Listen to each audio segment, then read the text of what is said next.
I stared at the group photo on Instagram. 43 people, champagne glasses. Raised, my sister's left hand. Deliberately angled toward the camera. Diamond catching the light just right. Family get-together my mother had. Called it 3 days earlier. Just us, very casual. I counted the faces again. Aunts, uncles, cousins I hadn't spoken to in years. Her college friends, his entire family, everyone but me. I took a screenshot, saved it. Then I bought a plane ticket.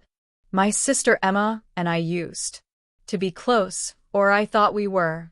Growing up, I was the bridge builder, the peacemaker, the one who swallowed her words to keep harmony.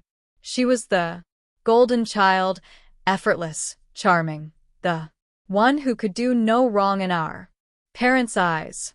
I learned early that my role was to make her shine brighter.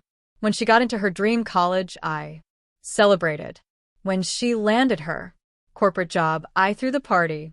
When she met Derek, I was the first person she called, gushing about his smile, his ambition, his family's money. I was always there, front row, applauding. I just didn't realize I was the audience, not the family. The signs started 6 months ago.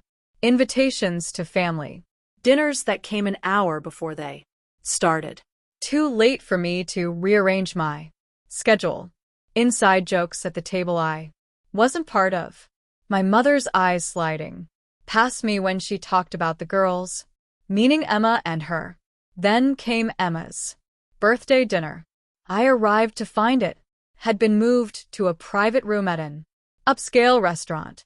Oh, didn't Dad tell you we changed venues? Dad hadn't told me anything. I sat at the end of the table smiling, pretending I didn't notice how the conversation flowed around me like I was a stone in a stream. That night I went home and opened my laptop. I started taking notes. When my mother called about the casual get-together, I knew exactly what it was. Derek had proposed 2 weeks earlier. Emma had posted about it, tagged everyone but me. This wasn't a get-together. This was her engagement party, and I wasn't invited. I could have caused a scene, could have called them out, could have cried. Instead, I booked a flight to Iceland solo, 5 days. I'd always wanted to see the northern lights, and I'd always put it off. Because family comes first. I posted my departure to the airport on my Instagram story at 6 a.m. The caption, "Sometimes you have to choose yourself. World shine." I turned off my phone. I landed in Reykjavik 11 hours later. The air was cold and clean, the kind that makes you feel like you're breathing for the first time. I checked into my hotel, took a scalding shower, and finally turned on my phone. 63 notifications. Text from my mother. "Where are you? This is ridiculous. Call me immediately." From my father. "Your mother is very upset. You're being childish." From Emma. "Wow. Real mature. Way to make everything about you." But there were others too. My Aunt Karen. "Good for you, sweetie. Enjoy your trip." 2 cousins I barely knew. "Wait, you weren't invited? That's messed up." Emma's best friend from college. I asked where you were. Emma said you couldn't make it. That was a lie, wasn't it? The photo I'd screenshotted was being passed around. Questions were being asked.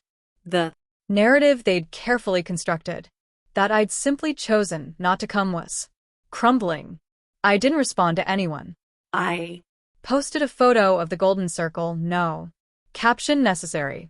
By day 3 my phone was a war zone. My mother demanded I come home immediately to fix this. Emma accused me of ruining her special moment. My father called me selfish, ungrateful, dramatic. I sent one message to the family group chat. I would have loved to celebrate Emma's engagement. Congratulations on your get-together. The one I wasn't invited to. Enjoy the photos. Then I left the group. The Silence on my end was deafening. but I Could see the chaos through mutual. Friends' worried messages. Relatives were taking sides. People were asking Emma and my parents directly why I wasn't there. The truth was spreading like wildfire. They'd excluded me, then lied about it, then got caught. On my last night in Iceland, I stood beneath the aurora borealis. Green ribbons of light danced across the sky, ancient and indifferent to human drama. I felt light free. When I landed back home, I Didn't reach out. didn't apologize. I didn't explain. I simply moved forward. My parents eventually called awkward, halting. Maybe we should have handled things differently. Not an apology, an acknowledgement. Emma never did reach Out. and I realized something profound. I'd spent my entire life making myself smaller so they could feel bigger. I'd Been the supporting character in someone else's story. Not anymore. They wanted me gone.